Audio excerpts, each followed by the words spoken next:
మోకాల నొప్పులకు ఎటువంటి సర్జరీ లేకుండా ఎపియాన్ పెయిన్ క్లినిక్ అందిస్తున్న అత్యాధునిక చికిత్స. Welcome to Suman TV. నేను సుబ్రహ్మణ్యం.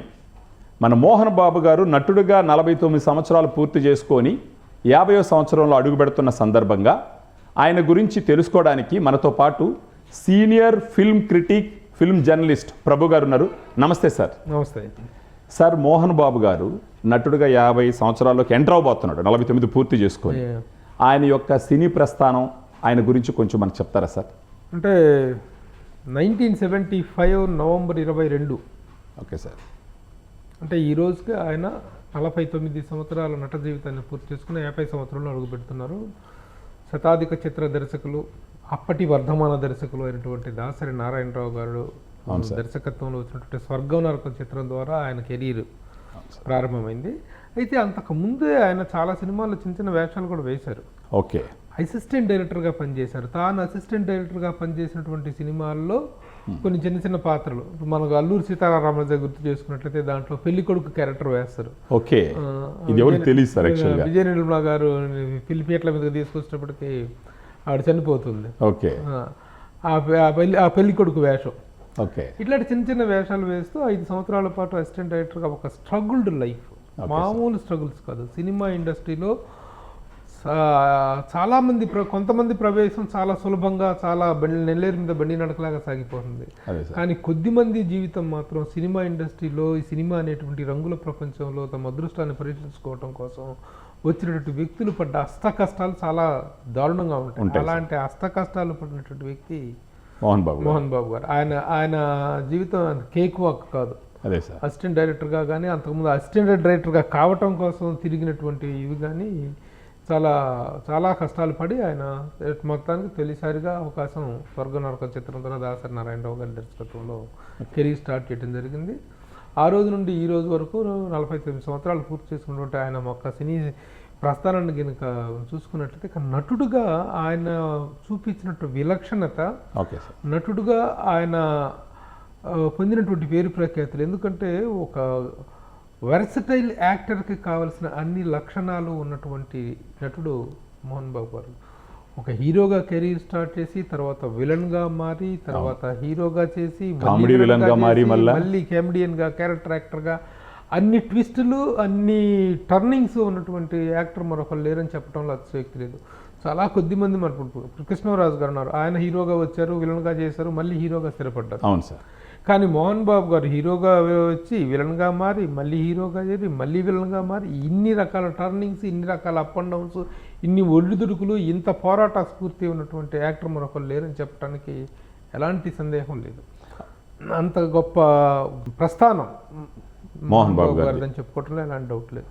ఆయన ఇండస్ట్రీకి వచ్చిన తర్వాత సార్, ఆయన ఎదుర్కొన్నటువంటి ఒడిదొడుకులు కానీ, కష్టాలు కానీ, అంటే లైమ్ లైట్లోకి వచ్చేటప్పటికి అంతకుముందు ఎన్నో కష్టాలు పడి ఉంటారు, మీరే చెప్తున్నారు.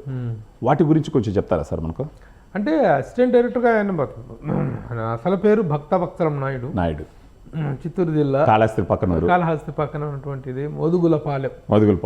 నేటివ్ ప్లేస్, మా ఊరు పక్కూరు సార్ అది. మోదుగులపాలెం. ఆ మోదుగులపాలెంలో జన్మించారు. సరే, డిగ్రీ దాకా చదివిన తర్వాత అక్కడికి వెళ్ళటం, డ్రిల్ మాస్టర్గా ట్రై చేయటం, డ్రిల్ మాస్టర్గా చేస్తూనే సినిమాల్లో వేషాల కోసం, అవకాశాల కోసం ప్రయత్నాలు చేస్తూ ఉన్నటువంటి స్ట్రగుల్డ్ పీరియడ్. అది అయిపోయిన తర్వాత నటుడు అయిన తర్వాత స్వర్గం నరకం అనేటువంటి తొలి చిత్రంతోనే అద్భుత విజయాన్ని సాధించిన తర్వాత కూడా ఆయనకు అవకాశాలు రాలేదు. ఓకే. తర్వాత డూడీ గారు నిర్మాతగా, కృష్ణ గారు హీరోగా చేసినటువంటి సినిమా భలే దొంగల్లో చక్కరపేరక్కర్ అనేటువంటి ఒక మ్యానరిజం. ఓకే. ఆ సినిమా చేసిన తర్వాతనే ఆయన జీవితం అనేటువంటి ఒక టర్నింగ్ పాయింట్, మలుపు తిరిగింది. ఓకే. ఆ తర్వాత 2-3 సినిమాలు చేశారు, కానీ ఆ సినిమాలో డబ్బులు రాలేదు. ఓకే. ఊరికేదో వేషం వేశారన్నట్టుగానే ఉంది తప్ప ఒక హైప్ రాలా. ఆ సినిమాతో, భలే దొంగల సినిమాతో ఇక మోహన్ బాబు అనేటువంటి వ్యక్తి ఇండస్ట్రీలో ఒక ఆల్టర్నేటివ్ పర్సన్ అయ్యాడు ప్రతి క్యారెక్టర్కి. ఓకే. ఇంకా అక్కడి నుంచి తిరిగి చూసుకోవాల్సిన అవసరం లేకుండా అద్భుత విజయాలను సాధిస్తూ నటుడుగా, ముఖ్యంగా విలన్ క్యారెక్టర్స్, ప్రతినాయక పాత్రలకి యంగ్ అవతల ఒక మంచి హీరో ఉన్నప్పుడు ఒక ధీటైన ప్రతినాయకుడు ఎవరు అంటే మోహన్ బాబు అనేటువంటిది విపరీతంగా పాపులర్ అయ్యి డే అండ్ నైట్ ఎక్కడైతే ఏ మద్రాసు రోడ్ల మీద అయితే తిండికి కూడా ఇబ్బంది పడి ఇంటి అద్దె కట్టలేకపోతే హౌస్ ఓనర్ బయటికి గెంటేసి చాలా దరిద్రమైనటువంటి పరిస్థితులు దారిద్ర్యాన్ని అనుభవించారు ఆయనతో పాటు రజనీకాంత్ గారు కూడా, వాళ్ళిద్దరు ఫ్రెండ్స్ ఫ్రెండ్స్ కూడా. అలాంటి జీవితాన్ని అనుభవించినటువంటి వ్యక్తి అష్టైశ్వర్యాలు అనుభవించేటువంటి స్థాయికి నోటయ్యం. అవును సార్, ఎదిగిపోయిన తర్వాత ఇక అక్కడ నుంచి మరలా తర్వాత మా గురువు గారు దాసరి నారాయణరావు గారు పాలు నీళ్ళు చిత్రం ద్వారా హీరోగా ఆయన పరిచయం చేసి మళ్ళీ హీరోయిన్ చేసింది కూడా, మళ్ళీ విలన్ క్యారెక్టర్స్ నుంచి మళ్ళీ హీరోగా చేయటం, అక్కడ నుంచి హీరోగా విలన్గా ఇది చేస్తున్న సమయంలో ఏ పాత్ర వచ్చినా సరే, ఎవరు వచ్చినా సరే ఆ క్యారెక్టర్లో ఉపయోగించుకోవటమే తప్ప తనలో ఉన్న ఆర్టిస్ట్ని సాటిస్ఫై చేసుకునేటువంటిది కానీ హీరోగా తను ప్రొజెక్ట్ చేసుకునేటువంటి అవకాశం కుదరటం లేదు. ఓకే, కాబట్టి సొంత బ్యానర్ పెట్టి సినిమా అంతకుముందే హీరోగా చేశారు. పాలు నీళ్ళతో గురువు గారు చేయటం, అలాగే ప్రభాకర్ రెడ్డి గారు చేసినట్టు గృహలక్ష్మి సినిమాలో హీరోగా చేయటం, జయసుధ హీరోయిన్ దాంట్లో. ఓకే, అలాంటి ఇదిలో నుంచి మళ్ళీ హీరోగా కంటిన్యూ అవుదామంటే అవకాశాలు సరైనటువంటి ఒక ప్రొజెక్ట్ చేసుకునే యాక్షన్, ఏ హీరో అయినా అంత పర్సనాలిటీ ఉన్నటువంటి వ్యక్తి వాళ్ళు ఎవరైనా ఆశించేది ఏంటంటే యాక్షన్ హీరో ఇమేజ్. అవును, ఆ యాక్షన్ హీరో ఇమేజ్ కోసం అని చెప్పేసి తన్నే సొంతంగా లక్ష్మీ ప్రసన్న పిక్చర్స్ బ్యానర్ స్థాపించి ఆ బ్యానర్లో తొలి సినిమాగా ప్రతిజ్ఞ సినిమా అనేటువంటి సినిమా చేయటం, అది పెద్ద సూపర్ డూపర్ హిట్ అవటం. దానికి ఆ సినిమా ప్రారంభోత్సవానికి the great legendary actor and మన ఆరాధ్య నటులైనటువంటి ఎన్టీ రామారావు గారు రావటం. అంతకుముందు ఎందుకంటే రామారావు గారు కాంబినేషన్లో చాలా సినిమాలు చేశారండి, సర్దార్ పాపాయుడు అవి చాలా సినిమాలు చేయటం జరిగింది విలన్గా చేయడం జరిగింది. అప్పుడు మళ్ళీ ఆయన చేతుల మీదుగా, రామారావు గారి చేతుల మీదుగా బ్యానర్ స్టార్ట్ అయింది. అక్కడి నుంచి హీరోగా మళ్ళీ చాలా విలక్షణమైనటువంటి విషయం ఏంటంటే ఎవరి విషయంలో జరిగినటువంటి ఒక అద్భుతమైనటువంటి మోహన్ బాబు గారి విషయంలో ఆయన హీరోగా చేసినటువంటి సినిమా ఒక థియేటర్లో ఆడుతుంటుంది, విలన్గా చేసినటువంటి సినిమా పక్క థియేటర్లో ఆడుతుంటుంది. ఆ విధంగా దాదాపు ఒక దశాబ్ద కాలం పాటు హీరోగా విలన్గా రెండు క్యారెక్టర్. రామారావు గారు అనేవారు, ఏమిటి వీరి ఇమేజ్ని మేము ఎలా అనుకోవాలా, ఆయన హీరో అనుకోవాలా విలన్ అనుకోవాలా, అన్ని రకాల పాత్రలను వారిని ఆదరిస్తున్నారు అదే సార్ అని చెప్పేసి రామారావు గారు అభినందించడం అనేటువంటిది చాలా గొప్ప. ఒకసారి ఒక ఫంక్షన్లో కూడా సార్ నాగేశ్వరరావు గారు కూడా ఒక హాస్యాస్పదంగా వాళ్ళు డిస్కస్ చేస్తూ హాస్యం పక్కన ఉన్నప్పటికీ మోహన్ బాబు గారు నిజంగానే మంచి నటుడు అని చెప్పి చెప్పడం కూడా జరిగింది సార్. చాలా మంది పెద్ద ప్రశంసలు, ఎందుకంటే ఆయన జర్నీ అంతా విలన్గా చేసిన హీరోగా చేసిన అందరితో అద్భుతమైన రిలేషన్స్ మెయింటైన్ చేసేటువంటి పెద్దవాళ్ళందరితో, రామారావు గారితో, నాగేశ్వరరావు గారితో, శివాజీ గణేషన్ గారితో, అక్కడ శివాజీ గణేషన్ గారికి ఈయనంటే ఎంత ఇష్టం. అదే సార్, ఎన్నోసార్లు ఆయన ఇంటికి పిలిచి ఆయన ఇద్దరు కలిసి భోజనం చేసిన సందర్భాలు. ఆయన ఒక తమిళ సినిమా ఫస్ట్ ఈయన్ని ఫారిన్ కంట్రీకి తీసుకెళ్ళి ఫ్లైట్ ఎక్కించి ఫారిన్ కంట్రీకి తీసుకెళ్ళింది శివాజీ గణేషన్ గారు. ఆయన సొంత సినిమాలో వేషం ఇచ్చి తమిళ్లో కూడా ఏంలా ఓట్ల పరిచయం మీద, ఏం రా బాగున్నావురా నువ్వు, ఓకే చాలా బాగున్నావు, నీ గురించి విన్నాను రా నేను, రా నా సినిమాలో యాక్ట్ చేద్దు కానీ అని చెప్పేసి తన సినిమాలో వాళ్ళ సొంత సినిమాలో అవకాశం ఇచ్చారు శివాజీ గణేషన్ గారు. ఆ విధంగా అందరితోటి అద్భుతమైన రిలేషన్స్ మెయింటైన్ చేస్తూ, అంటే ఎవరి సినిమాలు చూడటం కోసం స్కూల్ చదువుకున్న రోజుల్లో గోడలు దూకి వెళ్ళారో వాళ్ళతోనే అద్భుతమైన పిలిపించుకొని అవకాశాలు ఇచ్చే విధంగా పొందినటువంటి గొప్ప కెరీరు. ఇక తర్వాత మళ్ళీ వరుసగా ఫ్లాప్లు. హీరోగా చేసిన తర్వాత కొన్ని సినిమాలు 3-4 సినిమాలు హిట్ అయితే మళ్ళీ వరుసగా ఫ్లాపులు రావటం. విలన్గా ఎంత కష్టపడి సంపాదించుకున్నారో అలాంటి సంపాదించుకొని హీరోగా సంపాదించుకున్న డబ్బులన్నీ పోగొట్టుకోవడం, ఇల్లు అమ్ముకొని డాస్లో ఇల్లు అమ్ముకొని ఇక అయిపోయింది మోహన్ బాబు పరిస్థితి అనుకున్న టైంలో మళ్ళీ గొడవ కొట్టిన బంతిలాగా తిరిగి బౌన్స్ అవటం అనేటువంటి మోహన్ బాబు గారి జీవితంలో చాలాసార్లు గొప్ప విషయం మనకు తెలియదు సార్. చాలా మంది ముఖ్యంగా టర్నింగ్ అనేటువంటి తీసుకుంది మళ్ళీ రాఘవేంద్రరావు గారి డైరెక్షన్లో అల్లుడు గారి సినిమా. అల్లుడు గారి సినిమాతో ఆయన లైఫ్ మళ్ళీ టర్న్ అయిపోయింది. 90వ దశకము అనేటువంటిది మోహన్ బాబు గారికి ఒక గోల్డెన్ ఎరా, స్వర్ణయుగం మోహన్ బాబు గారి లైఫ్లో. అల్లుడు గారి సినిమాతో స్టార్ట్ అయినటువంటి ఆ హైప్ అనేటువంటిది అప్పుడు అలాగా కొనసాగి ఒక అగ్రశ్రేణి హీరోగా, ఒక రెగ్యులర్ ఫార్మ్డ్ హీరోగా, ఇక తర్వాత మళ్ళీ విలన్ క్యారెక్టర్స్ చేయలేదు. అల్లుడు గారితో స్టార్ట్ అయినటువంటి దీంతో కొన్ని విలక్షణ పాత్రలు చేశారు. ఇప్పుడు యమదొంగలో ఒక డిఫరెంట్ యముడిగా చేసినాడు.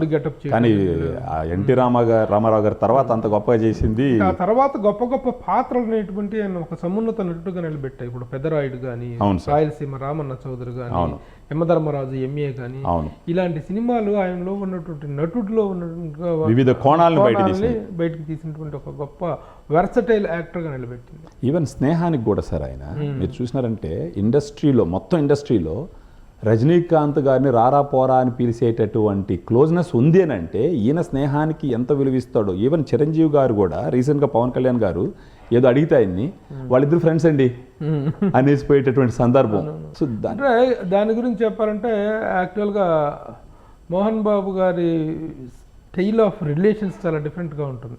అదే సార్, ఆయన పేరు భక్తవత్సల నాయుడు గారు. అవును, నన్ను అడిగితే వాత్సల్య నాయుడు అంటారు. వాత్సల్య నాయుడు నిజం, వాత్సల్యానికి పెట్టింది పేరు మోహన్ బాబు గారు. అంటే మాట తీరు పలకరింపు అంటే కొంతమందికి కొన్ని సందర్భాల్లో అందరికీ షూట్ అవ్వరు. అదేలేండి సార్, అందరితో జెల్ అవ్వలేరు. అవును, కానీ ఆయనతోటి వెళ్ళి ఆయనతోటి క్లోజ్గా మసలినటువంటి వాళ్ళకి, సన్నిహితంగా ఉన్నటువంటి వాళ్ళకి తెలుసు ఆయన రిసెప్షన్లో కానీ ఆయన మాట తీరులో కానీ ఎంత ఇది ఉంటుందో, ఎలాంటి గౌరవం ఎవరికి ఎలాంటి గౌరవ స్థానాన్ని ఇవ్వాలో. ముఖ్యంగా దర్శకుడు అనేవాడు చిన్నవాడైనా సరే నేను చాలా సందర్భాల్లో ఆశ్చర్యపోయా. ఓకే సార్, ఆయన సీనియారిటీకి కొంతమంది కుర్ర దర్శకులు యంగ్ డైరెక్టర్స్ డైరెక్షన్ చేస్తున్నప్పుడు డైరెక్టర్ వస్తే లేచి నిలబడి, డైరెక్టర్ వస్తే మీరేం చెప్తే అది చేస్తాం, ముందు కథా చర్చల విషయంలో తప్ప డైరెక్టర్కి ఇవ్వాల్సిన గౌరవం అలా ఇస్తూ తను అలాగ పెద్దవాళ్ళలాగా చిన్నవాళ్ళలాగా ముఖ్యంగా జోవియల్ టెంపర్మెంట్. మోహన్ బాబు గారు అంత జోవియల్ టెంపర్మెంట్ మనం ఎవరిని చూడం. ప్రాక్టికల్ జోకులు వేయటంలో ఆయన తర్వాత ఎవరైనా. అందుకే కదా సార్ ప్రభాస్ గారు కూడా డార్లింగ్ అని పిలుస్తుంటాడు ఆయన్ని. ఇది అలాంటి ఒక మంచి మెంటాలిటీ, మంచి ఫ్రెండ్లీ నేచర్. మీరు ఇప్పుడు ఆయన ఫ్రెండ్షిప్ గురించి చెప్తూ ఉంటే ఆయన డిసిప్లిన్ గురించి మీరు ఇప్పుడు చెప్తున్నారు కదా, చిన్న డైరెక్టర్ అయినా వచ్చినా లేచి నిలబడతాడనేసి అని. ఇండస్ట్రీలో మామూలుగానే ఆయనకున్న పేరు ఏంటంటే సార్, క్రమశిక్షణ చాలా స్ట్రిక్ట్గా ఫాలో అవుతాడని. ఎవరన్నా క్రమశిక్షణ ఉపేక్షిస్తే కొంచెం పక్కకు పోతే వాళ్ళని కొంచెం ఇదిగా కూడా సీరియస్ అవుతాడని. దానికి చాలా మందికి ఒకవేళ పాజిటివ్ ఒపీనియన్ ఉన్నా, కొంతమందికి ఇంకొక మిక్స్డ్ ఒపీనియన్ ఉంటుంది సార్. దాన్ని మీరు గమనించినారు ఆయన క్లోజ్గా, దాన్ని ఎలా చెప్తారు సార్ మీరు? అంటే ఒకటేంటంటే ఆయన సినిమా ఇండస్ట్రీ అనేటువంటిది by nature discipline unorganised sector.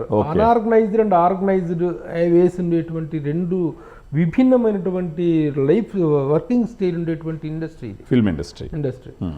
అసలు ఇప్పుడు ఒక వర్షం వచ్చింది, షూటింగ్ ఆగిపోతుంది. ఏవైనా అవాంతరాలు వచ్చినాయి, షూటింగ్లు ఆగిపోతాయి. ఏ అవాంతరం ఎప్పుడు వచ్చి పడుతుందో తెలియదు. అలాంటి ఒక అన్ఆర్గనైజ్డ్ సిచ్యువేషన్స్ ఎదురవుతుంటాయి. అలాంటి దాంట్లో మనం ఎంత డిసిప్లైన్డ్గా ఉండాలి, మనం ఎంత ఆర్గనైజ్డ్గా ఉండాలి, టైంని ఎంత గౌరవించాలి, కాల్ షీట్ని ఎంత గౌరవించాలి, చెప్పిన టైంని ఎంత పాటించాలి, సమయ పాలన నియమ పాలన అంటారు. అలాంటి విషయంలో స్ఫూర్తి రామారావు గారు, నాగేశ్వరరావు గారు, ఆయనకి ఎన్టీ రామారావు గారు, అక్కినేని నాగేశ్వరరావు గారు.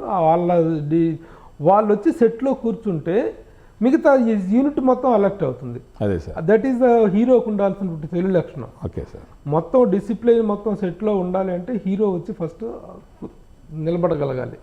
అలా నిలబడాలి, టయాన్ని పాటించాలి. నా టయాన్ని హక్కు కిల్ చేసే హక్కు ఎవరికి లేదు, వేరే వాళ్ళ టయాన్ని కిల్ చేసే హక్కు నాకు లేదు అనేటువంటి ఒక డిసిప్లైన్ మెయింటైన్ చేస్తారు మోహన్ బాబు. ఓకే, సో ఈ విధంగా సార్ 49 సంవత్సరాలు పూర్తి చేసుకొని ఎన్నో రకాలైన క్యారెక్టర్లు పోషించి 50వ వసంతాలకు అడుగు పెడుతున్నటువంటి ఇతనికి ఆయన చేసినటువంటి పాత్రలకి సరైన గుర్తింపు దక్కిందంటారా, ఇంకా దక్కాలంటారా? ప్రజల్లో ఆయనకు వచ్చినటువంటి గుర్తింపు ఎప్పుడు కూడా డైలాగ్ కింగ్ అంటాం కానీ, కలెక్షన్ కింగ్, కళాప్రపూర్ణ ఇలాంటి బిరుదులతో ఆయన గౌరవించడం జరిగింది. అయితే ఒక డిఫరెంట్ డైలాగ్ చెప్పాలంటే, ఒక డైలాగ్ను ఒక మాడ్యులేషన్లో చెప్పాలంటే ఆయన పేరే డైలాగ్ కింగ్ అనేటువంటిది వచ్చింది. అవును, ఎందుకంటే హీరోగా విలన్గా కూడా. అవును, ఆ రోజున సర్దార్ పాపారాయుడులో చెప్పినటువంటి డైలాగ్స్, భారతీయుడు అంటూ అది చెప్పినటువంటి ఆ డైలాగ్స్ కానీ అక్కడి నుంచి కానీ ప్రతి సినిమాలో కూడాను ఆయన డైలాగ్ అంటూ ఒక సపరేట్ పదం సింహంలో కూడా ఆయన కామెడీగా చెప్పేటటువంటి డైలాగులు ఉన్నాయి. ఆ విధంగా ఒక విలక్షణ నటుడుగా ఉన్నటువంటి వ్యక్తికి ప్రజల నుంచి రావాల్సినటువంటి రివార్డ్స్ అయితే వచ్చాయి కానీ ప్రభుత్వాల దగ్గర నుంచి రావాల్సినటువంటి అవార్డ్స్ విషయంలో మాత్రం కొంత అన్యాయం జరిగిందని అంటారు. ఎందుకంటే పెద్దరాయుడు లాంటి ఒక గొప్ప క్యారెక్టర్ చేశాడు ఆయన. యమధర్మరాజు ఎంఏ లాంటి ఒక క్యారెక్టర్లో ఏ నటుడు చేరినటువంటి రాయలసీమ రామన్న చౌదరి గారు ఫెరోషియస్ క్యారెక్టర్స్ ఆ రోజున విలన్ గా చేసినప్పుడు బెస్ట్ విలన్ క్యారెక్టర్ అయినా రావాల్సింది. అవును, ఆ విధంగా మరి ఎందుకు ఆయన ప్రత్యేకంగా ప్రయత్నాలు చేయలేదనో లేకపోతే వాటి మీద దృష్టి సారించలేదేమో తెలియదు కానీ మొత్తానికి ఆయనకి అవార్డుల విషయంలో ఎప్పుడైనా అవార్డుల ప్రస్తావన ఆయన దగ్గర తీసుకొస్తే నేను చాలా సందర్భాల్లో ఆయన ఇంటర్వ్యూ చేయడం జరిగింది. ఓకే, వ్యక్తిగతంగా నేను చాలా సన్నిహితం ఆ కుటుంబానికి. Okay sir. ఆ సందర్భంగా అవార్డుల ప్రస్తావన అంటూ వస్తే ప్రభు దయచేసి వాటి విషయం మాట్లాడద్దు నా దగ్గర, నన్ను అనవసరంగా నన్ను డిస్టర్బ్ చేయొద్దు. సో ఆయన కూడా అసంతృప్తి ఉంది. నంది అవార్డులు అనేటువంటి గడ్డి వేయి తీస్తే వచ్చేటువంటి నంది అవార్డులు అనేటువంటి ఒక పర్మనెంట్ స్లోగన్ చెప్పేసేవాడు ఆయన. వాటి మీద ఆయనకున్నటువంటి ఆయనకంత బాధ అన్నమాట. కాబట్టి నిజంగా ఒక ఆ స్థాయి నటుడికి దక్కాల్సినటువంటి గౌరవాలు దక్కలేదు ప్రభుత్వాల పరంగా. అంటే ప్రభుత్వం 2007లో ఆయనకు పద్మశ్రీ ఇచ్చింది, కేంద్ర ప్రభుత్వం ఇచ్చింది. అవును, ఇక్కడ రాష్ట్ర ప్రభుత్వాల వైపు నుంచి ఏం జరగలేదు. ఎందుకంటే మీరు అవార్డులు లేకపోతే ఆ స్థాయికి తగినటువంటి గౌరవాలు దక్కాయనేటువంటి ప్రశ్న అడుగుతున్నారు కాబట్టి ఒక సవివరమైనటువంటి జవాబు ఏంటంటే, ఓకే సార్, సినిమా ఇండస్ట్రీలో, తెలుగు సినిమా ఇండస్ట్రీలో అగ్రశ్రేణి నిర్మాతలకు, సినిమా ఇండస్ట్రీకి ఎక్కువగా ప్రొడక్టివిటీని ఇచ్చినటువంటి హీరోల్లో ఇచ్చినటువంటి నిర్మాతలకు ఇవ్వాల్సినటువంటి award Raghupathi Venkaiah award. Okay sir. Okay, వాళ్ళు హీరో కావచ్చు, నిర్మాతలు కావచ్చు. ఓకే, అంటే డబ్బు పుచ్చుకునేవాడు కాదు, డబ్బు ఇచ్చేవాడికి ఇవ్వాల్సిన అవార్డు. ఓకే, నిర్మాతలుగా ఇండస్ట్రీకి ఇన్ఫ్రాస్ట్రక్చరల్గా కానీ, నిర్మాణ పరంగా కానీ సేవలు చేసినట్టు వాళ్ళకి ఇచ్చేటువంటి awards Raghupathi Venkaiah award. State లెవెల్లో అయితే, సెంట్రల్ లెవెల్లో Dadasaheb Phalke award. Okay, okay, Dadasaheb Phalke award. Mohan Babu garu ఆయన హీరోగా తను చేస్తూ, విలన్గా చేసిన, హీరోగా చేసిన, ఇన్ని సినిమాలు చేసిన, నిర్మాతగా 70కి పైగా సినిమాలు నిర్మించారు. లక్ష్మీ ప్రసన్న బ్యానర్ మీద కానీ డిఫరెంట్ బ్యానర్స్ మీద 70కి పైగా సినిమాలు నిర్మించారు. అంటే ఎంతమందికి జీవనోపాధిని కల్పించారు, ఖచ్చితంగా ఎంతమందికి జీతం ఇచ్చారు ఆయన. అవును, అలాంటి వ్యక్తి. అలాంటి వాళ్ళు చాలా మందికి అన్యాయం జరిగింది. ఆ లిస్టులో చెప్పాలంటే first person superstar Krishna garu. Perfect sir, correct. ఆయన సూపర్ స్టార్ కృష్ణ గారు ఆయన పద్మాలయ సంస్థను స్థాపించి హీరోగా కొనసాగుతూ ఎన్ని చేశారు. అంతకుముందు మహానటులు, మహా వ్యక్తి రామారావు గారు. ఆయన వదిలేసేయండి, ఆయన ఎట్లాగో ఈ రాజకీయాల్లో ఉన్నారు కాబట్టి ఆయన మీద ఏదో చేశారు. ఆయనకి అసలు రావాలి దాదాసాహెబ్ ఫాల్కే అవార్డు అనేది పుట్టిన దాని తర్వాత ఎవడైనా అర్హుడైనటువంటి తొలి వ్యక్తి ఉన్నా అంటే రామారావు గారు. కరెక్ట్. సరే, వదిలేసేయండి. తర్వాత జనరేషన్లో నిర్మాతగా, హీరోగా కొనసాగుతూ సూపర్ స్టార్ కృష్ణ గారు, దర్శక నిర్మాత దాసరి నారాయణరావు గారు. మన తెలుగు ఫిల్మ్ ఇండస్ట్రీలో ఉన్న పెండింగ్ దాదాసాహెబ్ ఫాల్కే అర్హులైనటువంటి వ్యక్తులు, పెండింగ్లో ఉన్నటువంటి వ్యక్తులు వీళ్ళండి. సూపర్ స్టార్ కృష్ణ గారు, దాసరి నారాయణరావు గారు, మోహన్ బాబు గారు నిర్మాత కమ్ హీరోలుగా చేసినటువంటి వాళ్ళు. అవును సార్. అంటే ఇప్పుడు మీరు సేవలు అని చెప్తుంటే ఇంకో పాయింట్ కూడా గుర్తొస్తుంది సార్. మామూలుగా ఫిల్మ్ ఇండస్ట్రీ కానీ అదే దాదాసాహెబ్ ఫాల్కే అవార్డుని అసలు సినిమాలే తీయని వాళ్ళకి ఇచ్చారు.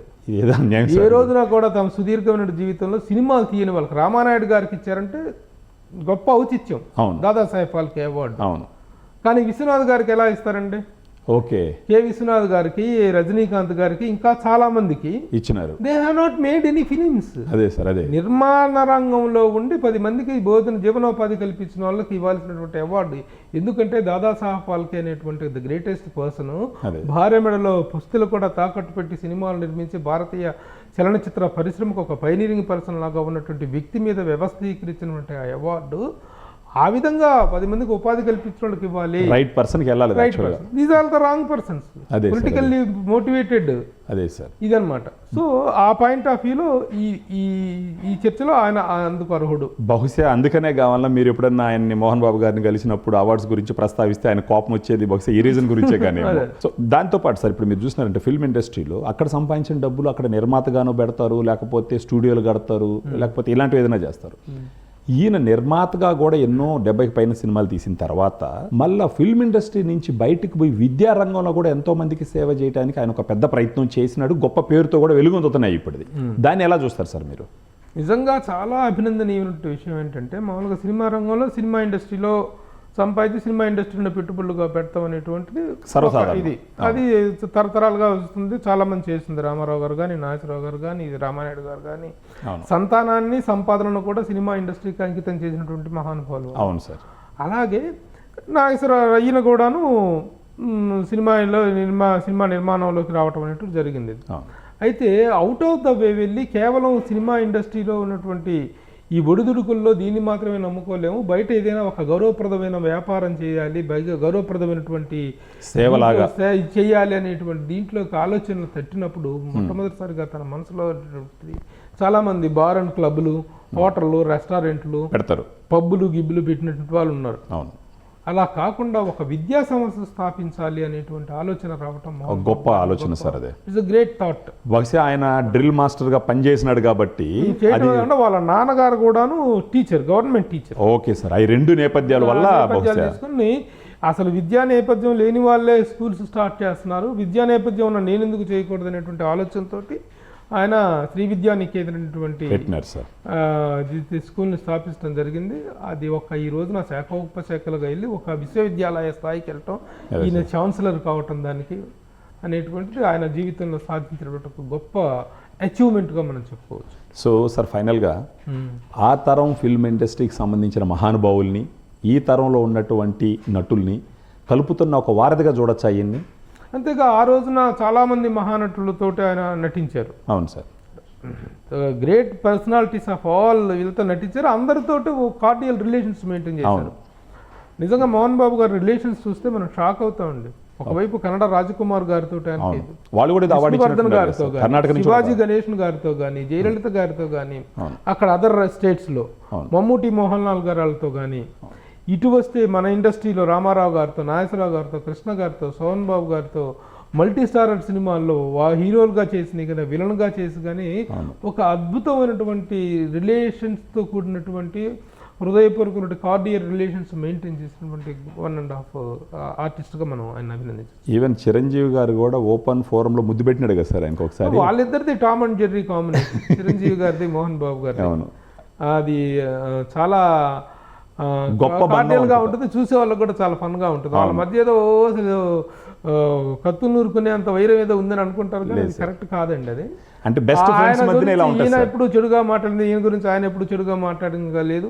ఆ వజ్రోత్సవాల సందర్భంలో కూడాను ఒక చిన్న ఇమోషనల్ అవుట్ బర్స్ట్లో అది ఎవ్వరు ఆయన ఆ సందర్భంలో కూడా ఈయన చిరంజీవి గారి గురించి ఈయన చెడుగా మాట్లాడలేదు, చిరంజీవి గారి గురించి చిరంజీవి గారు ఆయన గురించి మాట్లాడలేదు. అదే అదే ఎక్కడ మా మోహన్ బాబు అని చెప్పి చిరంజీవి ఎంతో ఎత్తుకున్నారు ఆయన. అవును, కాబట్టి అది జరిగిన కారణం వేరు. అవును, అదేదో వాళ్ళిద్దరి మధ్య వైరం లాగా అది ప్రొజెక్ట్ అయింది కానీ ఇట్ వాజ్ నాట్ దట్. అసలు ఏం జరిగింది అనేటువంటి మాకు తెలుసు. అదే సార్, కానీ అది ఇప్పుడు అప్రస్తుతం అనుకోండి. అదే సార్, వాళ్ళది ఒక అద్భుతమైన కార్డియల్ రిలేషన్. Okay sir.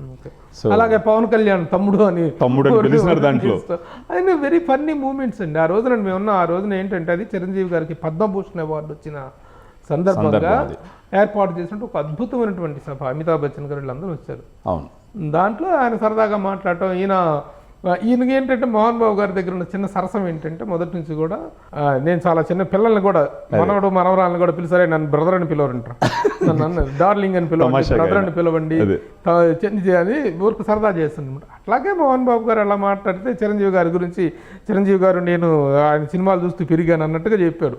ఈయన చెప్తే అప్పుడు పవన్ కళ్యాణ్ దాని మీద సరదాగా కామెడీగా సరదాగా తమ్ముడు మోహన్ బాబు ఎక్కడయ్యా అంటూ ఒక చిన్న ఫన్నీ ఇన్సిడెంట్స్ జరిగినాయి తప్ప ఇక్కడ ఏమీ కత్తులు తీసుకునేటువంటి విరోధాలు ఏమి ఉండవండి. మోహన్ బాబు గారు మనసులో ఏమీ పెట్టుకున్నట్టు కల్మషం, గొప్ప వ్యక్తి, మంచి స్నేహశీలి. అదే సార్, గొప్ప ప్రస్థానం అయింది. సో 50 సంవత్సరాలలో శుభాకాంక్షలు చెప్పాలి సార్ మనం ఆయనకి. చెప్పాలి.